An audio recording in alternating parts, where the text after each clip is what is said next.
guys, welcome back to another segment of Weledoy. As you guys can see, I'm not alone in studio today. I have two beautiful guests with me. Firstly, thank you guys so much for joining me, and for those of you who don't know, they are the founders of Tigrai Action Committee, also known as Tigrai Act, who have been diligently at the forefront of working to ensure that we eventually attain a peaceful Tigray. You guys have been here before, and I'm really thankful that you guys are back in studio. So, Hausen, if you could introduce yourself thank you, Dilly. for those of you who don't know. Yeah, thank you for having us. It's always Absolutely. an honor. My name is Hausen Gebremedhin, and as Dilly mentioned, I'm co-founder of Tigrai Action Committee.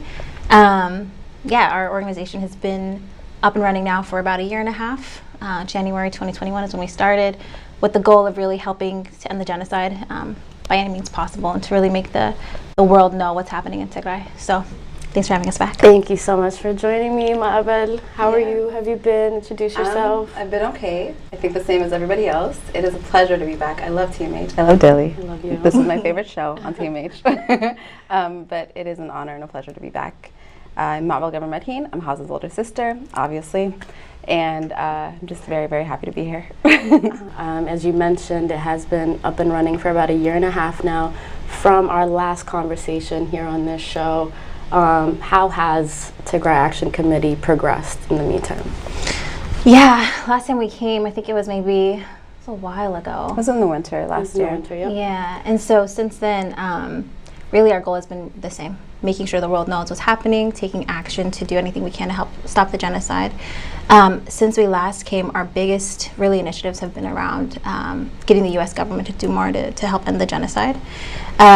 So we've met with the State Department several times, with Congress people throughout the United States, which is a lot of what we did when we first met you. But yeah, I think our biggest thing is really getting in front of decision makers to get them to do more and to take action. But we can't do it alone, and that's what we're here to talk about today. We need the help of everybody to do that with us.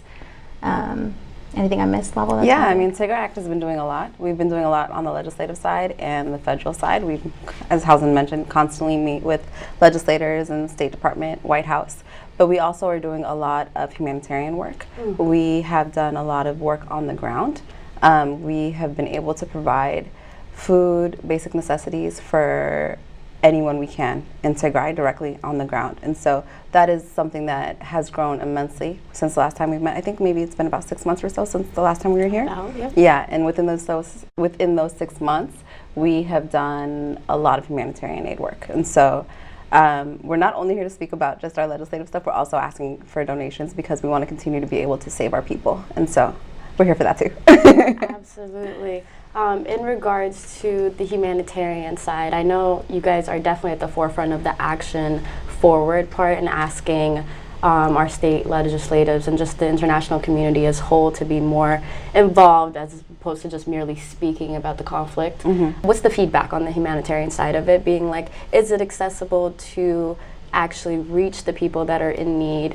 And if you can just give the audience a little background on that, because we know the blockade has been imposed for over 6 months now. So what is the difficulties behind that? Really, the blockade has been longer than that. I know we speak of the siege since the 21st or 28th, excuse me, of 2021 June, but that's not the reality. Tigray was facing a lot of issues before then. They were receiving a lot less than the rest of Ethiopia for a very long time. So although the siege and the intensity and the genocide is current, Tigray has been losing a lot for a very long time. So I just wanted to make sure that was mentioned. No, but it's incredibly difficult, right? I think that's what we've heard from our legislators. That's what we've heard from the U.S. government. That's what we know just from the ground, right? Abiy is blocking all the routes to get aid in. And so first I want to say thank you to everyone who's donated to our campaigns. We cannot do this work without you. No. But with the money that we've raised, you know, that aid is going directly to the people of Tigray, although it's been very difficult to have that happen, right? There's so many different networks we have to talk to, so many different routes we have to get in. Thankfully, like Mapple said, we've been able to find some success in getting food aid in, medicine in. We've done campaigns to get aid and medicine into Sudan, food into Mekelle, to IDP centers, but it's been extremely difficult, right? And we know that people are dying every minute, every day, and so the longer it takes, obviously the more devastating the toll is, but we found some success, though it's been very, very difficult. So, I'm sorry, we've mentioned this to our our legislators. We've mentioned it to the State Department. Yeah, we've let them know the blockade has caused them to have such a hard time being able to let aid in. Specifically, Abiy has stopped them from letting trucks in, from letting airlines in, where we've had to go through the black market, we've had to build networks, we've had to go around them to make sure that we're able to do as much as we can on the ground. And so we've let them know, like, you know, you guys are having a hard time, and yet we were able to serve this amount of people within this amount of time frame with this amount of money. What you guys are going through, these are excuses at this point. You know, there are other ways. And so we're making sure that that's also being heard as well. That's a really great point to make, especially because of the news that we were just informed with in regards to the fuel tank. So supposedly the fuel tank was stolen, when in reality it was lent to them and they felt like they deserved it back. But aside from who stole it or if you didn't steal it, it's the fact that it was there and accessible, right? Agreed, and you yeah. say you've had difficulty and you say you haven't had enough fuel or just access to it because of the blockade. You know this blockade is going on, but what is their response to you when you say we've been able to deliver this and this and much? And then hearing that they've even had over 500,000 fuel just sitting around, what can they really say? But what do they say to you? What's the response to, we've been able to deliver this much, how have you not? I think they've been surprised when we've said that. Because, you know, we're dealing with a government. We're not dealing with just a regular, you know, there are ways for us because we're going through different options, whereas a government is going to have to go through a lot of bureaucracy. They're going to have to go through a lot of paperwork. Right. Yes, it's a system for them. There's a lot of different levels and layers that they're going to have to talk to people. You know, it's a mess. And so it will be harder for them regardless. And I think that's why it's important that our community and people who are supporting us continue to support the smaller grassroots organizations and maybe not depend so much on these governments and NGOs to provide that kind of assistance, because they're not going to be able to. We are able to, HPN is able to, Stand With Tigrai is able to. Stand With Tigrai is they're creating an educational system right now, which is like incredible, you know. We are Tagaru, living in the diaspora, who are doing some incredible things for our people. We need our people to support us, and we need our allies to support us, and not necessarily have all of our hope and dreams and everything placed in an NGO or placed in the government or an outside source. It should be us, you know. Tagaru are going to save Tigray. That's how we've done it. That's how we'll continue to do it. And we need everybody to support us, all of us, not just Tigray Act, but all the orgs, because all of us are doing a lot of different things. So. And I guess to what you were saying, Dilly, about the fuel, regardless if the fuel was there 2 months or 1 hour, immediately it needs to be delivered, used to deliver aid, right? And so I think it was very encouraging to see the response from the Tigray government to say, you know, this is fuel that we lent months and months ago. We need this fuel back to provide the aid for our people. And so to me, that narrative is very, very important, and understanding what happened there is very, very important. But that needs to go to the people immediately, and I think that that is the intention with it. So I could imagine that Tigray government's intention initially, by providing them that fuel, was so that they would be able to provide this aid. You know, and they did. Said that. That's what they said, and that's what they did. And so for them to have it just there is, you know, it's not acceptable. You guys just had the opportunity to sit and speak with Mike Hammer, who was the new special envoy, the U.S. special envoy for the Horn of Africa. What could you tell our audience about that discussion, what it entailed? What would you be able to disperse to our crowd? Yeah, so we've had the opportunity to meet with Mike Hammer 3 times now, Tigray Action Committee, and the first time it was one-on-one, pretty much. It was in person. You know, I think with Mike Hammer, and I think with probably any of the special envoys for the most part, their intentions are good. I think it's, I think historically the other special envoys have put so much faith in Abiy, and they think, like, give him a chance. You know, he's promising that peace is going to happen, that there will be no more drone attacks, etc. I think that the State Department, I hope that they understand that they're at a point where, you know, this is all just false rhetoric and that none of these things are actually happening. That's the impression I got from Mike Hammer, that he understands more than ever that Tigray's needs need to come first in this, and that the information and the conversations that they've had with Abiy are really just talk. And you know, seeing him go to Mekelle was really encouraging. The first time that they were able to get in, meeting with the Tigray government, I think, was very encouraging. But then to see immediately what the response has been, the break and cessation of hostilities, the attacks, right? And so it makes me continue to lose faith a little bit in what their power is and their ability to control the situation. Our people's lives are being used as pawns, right, in this whole thing. And it's time for the international community to do like by any means possible to stop what's happening.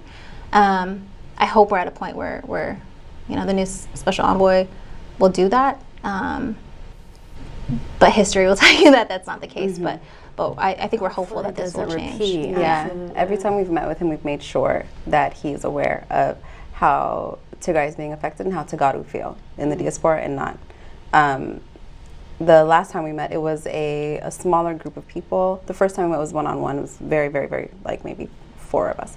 But the last meeting we had, he was giving us a briefing on his experience going to Mekelle, going to Ethiopia, and all of those things. There were other diaspora members, Ethiopian diaspora members, and there was other Tagaru orgs there as well. Could you elaborate on that? What was his experience in Tigray? So he at one point he had apologized for doing some touristic things and eating food and hanging out with, musicians, and he was like, you guys have to allow me that. That is a part of Ethiopian culture. And they're so welcoming what have you. in Tigray as well. It's kind of hard to not involve yourself in that as well. No, exactly. In Ethiopia too. It wasn't just in Tigray for him. So he did apologize for that, but that's not something to apologize for. He just mentioned the experience. He explained that he had conversations with Tigray government and leadership, which they let us know just a few days ago. They explained the process of the conversations they had with them. Right. And he seems to have had a good time. But I made sure I had a moment where I was able to let him know how the diaspora was feeling. And I said we were anxious. We were feeling very nervous because it was war talk. There was a lot of war talk happening. And we want peace. We want our people to survive. We want there to be a Tigray tomorrow, today and tomorrow, forever. And so through that will be, a sustainable Tigray is through peace. A peaceful Tigray is a sustainable Tigray. There will be a future for us. We can't constantly be dying, right? And so I stated that, and I said, we want peace, but we're hearing war. And so your confidence in speaking about peace, how can you be confident? Can you explain your confidence? Can you share your confidence? Because you're confident with us. We understand. You're telling me that I feel confident about negotiations and peace talks, but the diaspora doesn't hear that. The rest of Tigray is not hearing that. Can you share that?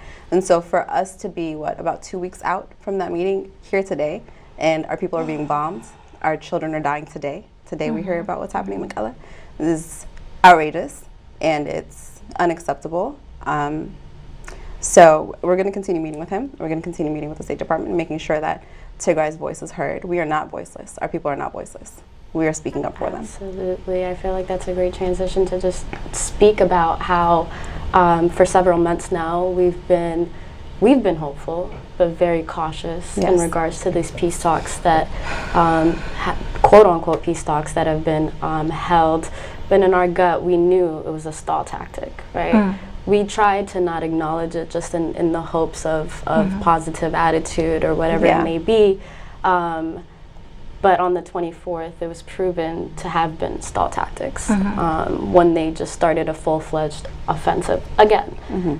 So how vital is it that the international take immediate action, and how can our community, as well as our allies, help organizations such as Tigray Action Committee and others to make sure they hold them accountable to do so? I think that I think that from what you're saying, I think on Abi's side it was stall tactics, and I think on Tigray's side it was true, intentional. It's an important right. Yeah, to make, the desire was peace, and I think that the preconditions for negotiations were so basic, right? Break the siege, they were open the siege, right? I don't even as simple as it can be, right? And so it's truly embarrassing for the international community that they didn't do more before that happened, right? Like the most basic necessities. Then we can have peace. I think it was extremely disappointing. But there is, my goal, honestly, Dilly, coming on here was to say, diaspora, it is time, right? Time. We all were exhausted. We all were, we took a bit of a break, a lull. Maybe we thought that our efforts weren't making impact. Maybe we thought that, what is a click to tweet going to do? What is calling my representative going to do? And there's so much power in that. You asked, how do we hold these people accountable? How do we get the international community to take action immediately? It's by using our voices. It's by talking to people, talking to your Congress people, your senators, your congressmen, women, whatever it is, and telling them, my family's dying. I'm a constituent here in your city, your state. I need you to do more. They have the power. You know, I think we forget, like, what can the U.S. do? What can my Republican senator in Iowa do, right? They can do so much. You can do so much by pressuring them to act. There's 2 bills right now. I know everyone's talked about them quite a bit. HR 6600. I feel like for these peace talks, several months that they've been, it took a step back. Like, it did. The advocacy for these bills, because the energy definitely it's been disappointing. Diffused a little bit. But I feel like, again, that was behind the hopefulness of, like, it should be solved within these talks. And honestly, 2 years is a long time for us to have the same energy, right? We're going to have ups and downs in our energy, but this is a time to be back up. You know what I mean? This doesn't re-energize it. I don't know what will, especially after what we witnessed today. You know, I think everybody should remember that the United States they should be held responsible. The West needs to be held responsible. They are taking part of this. The special envoy went and spoke to the Tigray government, had contracts and negotiations and paperwork done up, written out. They've had signatures. They are part of this now. It's not an outside entity that's like just watching from afar. They've joined. They're a part of this now. Tigray has listened to multiple different governments, to different officials, to different entities, and said, okay, sure, peace sounds wonderful. We want peace for Tigray. We want our people to be safe, right? And so for Tigray to listen to the United States, to sign paperwork with the United States is officially a part of this. They have joined. They should be held responsible. How do you hold them responsible? You are a constituent, regardless of citizenship or not. If you live in a state or city, you are a constituent. You have the right to say something to a legislator. So say something. Say something now. You have that right. You know, you don't have to be a citizen. You don't have to vote. You don't have to do any of those things. You are still paying taxes when you buy something. You are still a constituent who has a lot of power. You need to hold your legislator responsible for what they're doing in Tigray too. They have joined. It's official. And for anybody listening that may ask, how do I do that? Yeah. What would that please. Please ask. Silly. There are, so we have a big campaign, and it's not just Tigray Action Committee, it's, you know, really all the advocacy orgs coming together to get behind these bills. There has been a lull because we weren't sure, you know, if Congress was going to pass it in the House, is the Senate going to pass it, but whether or not it's passed, the pressure that it applies on our representatives to do something is tremendous. Impact in its own. If it does pass, within 90 days of it passing, it requires the State Department to determine if what's happening is a genocide, right? In addition to that, there's all these other amazing things that it does. It helps create accountability for actors in it. It helps stop the fighting, has called for cessation of hostilities. It's pretty incredible. So there's 2 bills, HR 6600 and S3199. They've been rebranded to be called the Ethiopian peace bills. And so you might see them kind of in both ways. But the way to get involved and to participate, you can go to our website, tigrayactioncommittee.com. We have a section for bills. Stand with Tigray also has a section for their bills. And then all the other orgs will start adding it to their websites as well. We hope. It's quite easy. You take 2 minutes. So simple. You click the link. You fill out your information, and immediately goes to your representatives. And so it truly takes 2 minutes to take immediate action for Tigray. Maybe if you've done it already, do it again. Like, do it again. Maybe you did the different one. Maybe you did, you know, a petition that is no longer existing. Just try, and try to submit it. But it's super, super simple, and it will make a big impact. We're doing our best to make it as simple as possible. We want everybody's involvement. If you've done it, ask your friends, ask your coworkers. It's so simple and so easy. Ask anyone. Ask a stranger. I post it on LinkedIn all the time. I ask all my friends at work to do it. This is the LinkedIn queen. Their communities. The LinkedIn queen. You know what I mean? Like, it is so important. Thank you, Mabel, for saying that. It's so important that we get it out of our community into others. Yes. Right? We how need important numbers. Is that, though? How important is it to get out of this echo chamber that we've been living in for the past almost 2 years in this advocacy? It's immensely important. It's right. As vital as it can get. If we are just continuing to talk to each other, what is that going to do? Who's that going to help? It's not going to help me if I'm constantly talking to Hausen. This is what's happening in Tigray. She knows. She's from Tigray. It's affecting her too. You know, we understand. Everybody has a family member who's died of diabetes. Everyone has had a family member die of starvation. Everyone has had a family murdered in a massacre. All of us are experiencing these together, right? And I understand that's why we are communicating with each other and starting to trauma bond with each other, because there's no one else in the world who get it. But we need other people. Maybe they won't understand. Maybe they won't feel what we feel, but we need other people to care. We need other people to do the work as well. It is not just us. No genocide has ended with just one person. Do you know what I mean? When the Jews were going through the Holocaust, they had allies. They had other people come and help them. Not save them, help them. And we need people to help us, not save us. We will save ourselves. We always do, but we need people to help us. Allies are important.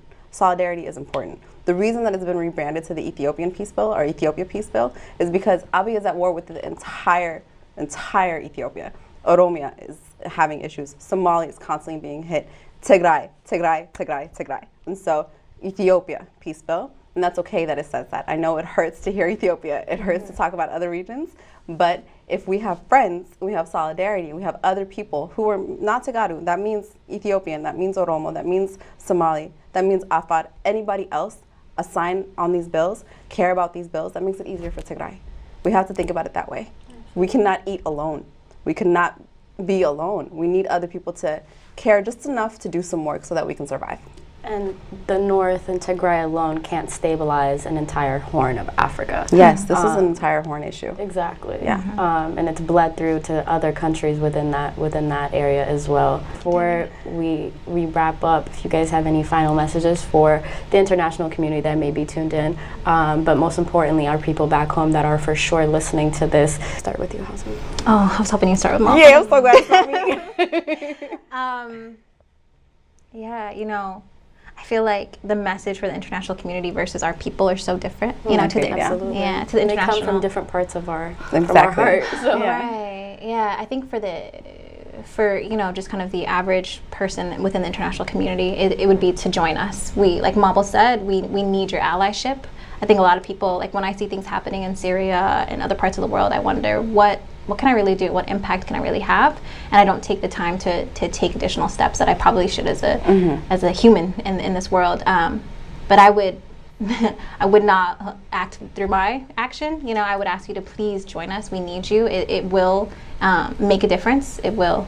So I'd ask you to please join us. For the international community, in terms of the government, the players that can have a role in this, it's time. You know, Abiy, give up on Abiy. I think a lot of people had thought Abiy is the way forward, that he will change. You know, I think initially it was he's amazing, and then it was, oh, he'll change his habits. Clearly that's not happening. Please help us stop this. You have the power. International government organizations, if you watch this, please, it is time to give up on that, clearly.